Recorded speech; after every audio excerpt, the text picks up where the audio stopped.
Schönen guten Tag, liebe Freunde. Danke, dass ihr wieder dabei seid. In diesem Video möchte ich euch weitere Nachrichten aus Russland gerne vorstellen.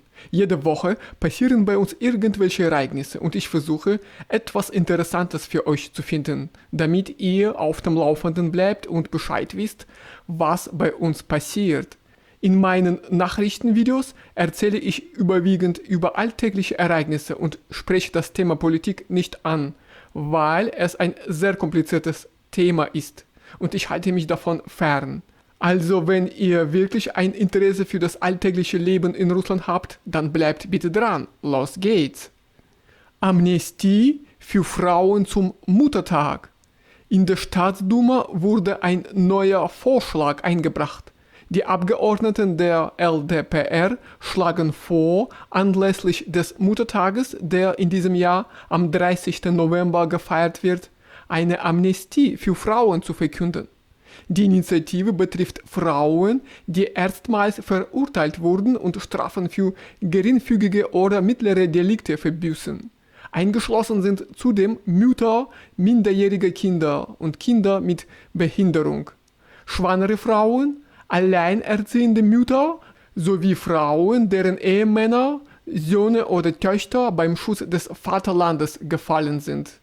Der Entwurf sieht außerdem vor, Frauen zu begünstigen, die einen wesentlichen Teil ihrer Strafe bereits verbüßt haben. Mindestens ein Drittel bei Freiheitsstrafen bis zu 5 Jahren und mindestens die Hälfte bei Strafen zwischen 5 und 10 Jahren. Ein weiterer Punkt betrifft Frauen, gegen die derzeit noch ermittelt wird. Die Abgeordneten schlagen vor, Strafverfahren einzustellen, wenn die Betroffenen schwanger sind, Kinder unter 18 Jahren haben oder älter als 55 Jahre sind. Die Höchststrafe im jeweiligen Verfahren darf dabei 5 Jahre nicht überschreiten. Gleichzeitig wird betont, dass die Amnestie nicht für Delikte gilt, die mit Betäubungsmitteln in Verbindung stehen. Umzug nach Russland.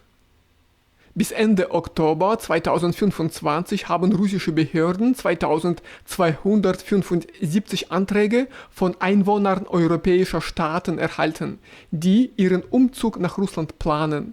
Dies erklärte der Vorsitzende der Staatsduma, Vyacheslav Volodin. Unter Verweis auf Daten des Innenministeriums betonte er, dass monatlich etwa 150 solcher Anträge gestellt werden. Am häufigsten kommen sie von Bürgern des Vereinigten Königreichs, Deutschlands, Italiens, Lettlands, Litauens, Frankreichs und Estlands. Volodin zufolge nennen die Antragsteller mehrere Gründe für ihre Entscheidung. Ein höheres Sicherheitsgefühl, kostenlose medizinische Versorgung und Bildung, Meinungsfreiheit, das Fehlen von Propaganda nicht traditioneller Werte oder Geschlechtswechsel sowie wachsende wirtschaftliche Schwierigkeiten in ihren Heimatländern. Zuvor hatte Russland die Sprachtests für 3 Kategorien von Migranten vereinfacht. Für Teilnehmer des Programms zur freiwilligen Umsiedlung russischer Landsleute aus dem Ausland, für Personen, die traditionelle geistig-sittliche Werte teilen und aus diesem Grund nach Russland übersiedeln möchten, sowie für Familienangehörige der Leiter und Mitarbeiter diplomatischer Vertretungen und Konsulate.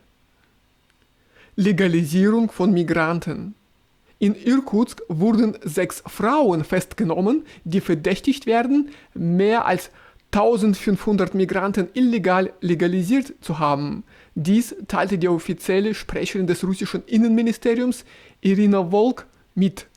Nach Angaben der Ermittler soll eine Einwohnerin von Irkutsk die Organisatorin des illegalen Geschäfts gewesen sein. Sie zog weitere Beteiligte hinzu, die Immobilien besaßen.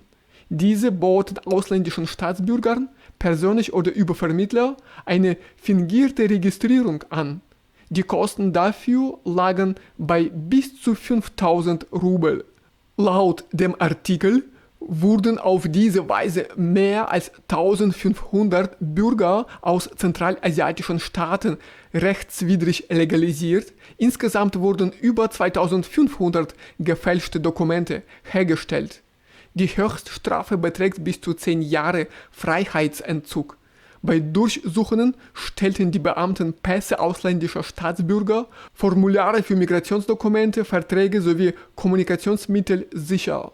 3 Beschuldigten wurde ein Ausreiseverbot auferlegt. Die übrigen müssen regelmäßig bei der Polizei erscheinen. Alle ausgestellten Dokumente werden annulliert und die Migranten mit diesen gefälschten Papieren sollen ausgewiesen werden. Zuvor hatte der FSB ein Ehepaar, eine russische Staatsbürgerin und einen Mann aus einem zentralasiatischen Staat in Nowosibirsk festgenommen. Ihnen wird vorgeworfen, 80 Migranten illegal legalisiert zu haben, indem sie gefälschte Ankunftsbenachrichtigungen und fingierte Arbeitsverträge herstellten.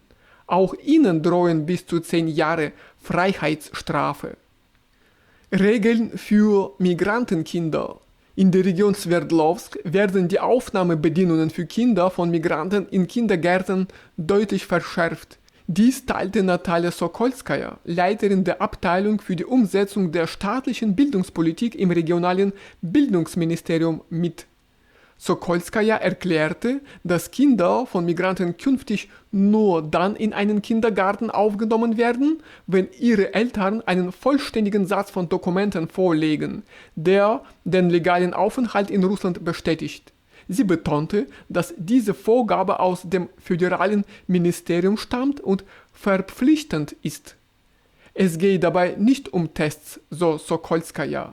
Kindergärten dürfen Kinder aus ausländischen Familien nur dann aufnehmen, wenn dieselben Unterlagen vorliegen, die auch für die Einschulung erforderlich sind. Zuvor wurde bekannt, dass in der Region rund 5000 Kinder von Migranten leben, deren Aufenthalt nicht ordnungsgemäß dokumentiert ist.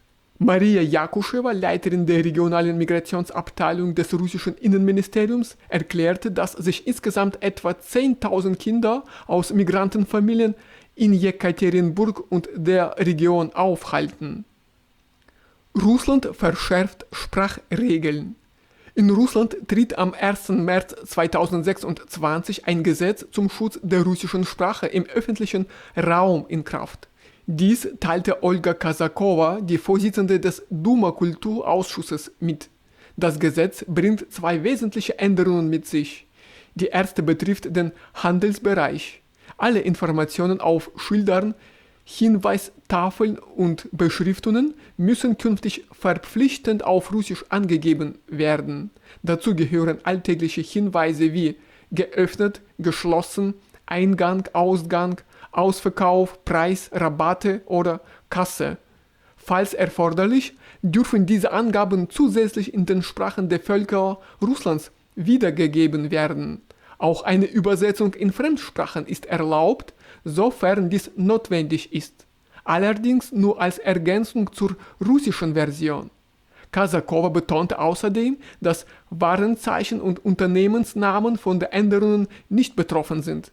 Diese Bereiche werden weiterhin durch das Zivilgesetzbuch der Russischen Föderation geregelt. Neue Strafe. In der Staatsduma wurde vorgeschlagen, russische Bürger für das Versenden unerwünschter intimer Fotos zu bestrafen. Eine entsprechende Initiative richtete eine Gruppe von Abgeordneten unter der Leitung des Vizesprechers Wladislaw Davankov an Justizminister Konstantin Tschuytschenko. Die Initiatoren schildern Fälle, in denen Frauen intime Bilder nicht nur über private Nachrichten in sozialen Netzwerken erhalten, sondern sogar an öffentlichen Orten wie der U-Bahn, wo solche Dateien über drahtlose Übertragungen auf die Smartphones umstehender Personen gelangen können. Gleichzeitig wenden sich viele betroffene Frauen nicht an die Strafverfolgungsbehörden. Einige halten eine strafrechtliche Verfolgung für eine überzogene Maßnahme. Andere glauben nicht daran, dass der Absender tatsächlich zur Verantwortung gezogen werden kann. Nach Angaben der Abgeordneten wird ein solcher Verhalten nur in seltenen Fällen als Verbreitung pornografischen Materials eingestuft. Vor diesem Hintergrund schlägt die Staatsduma vor, diese rechtliche Lücke zu schließen und im Ordnungswidrigkeitenkodex einen neuen Tatbestand zu verankern. Dieser soll das Versenden intimer Bilder ohne Zustimmung des Empfängers erfassen, sofern die Handlung keinen strafrechtlich relevanten Charakter hat. In ihrem Schreiben betonen die Abgeordneten, dass eine solche Regelung das Recht des Menschen auf persönliche Unversehrtheit im digitalen Raum schützen soll. Also, liebe Freunde, das war's von mir für heute. Danke für das Einschalten. Danke, dass ihr die Zeit gefunden habt, dieses Video bis zum Ende anzuschauen. Habt ihr weitere Fragen zum Thema Leben in Russland?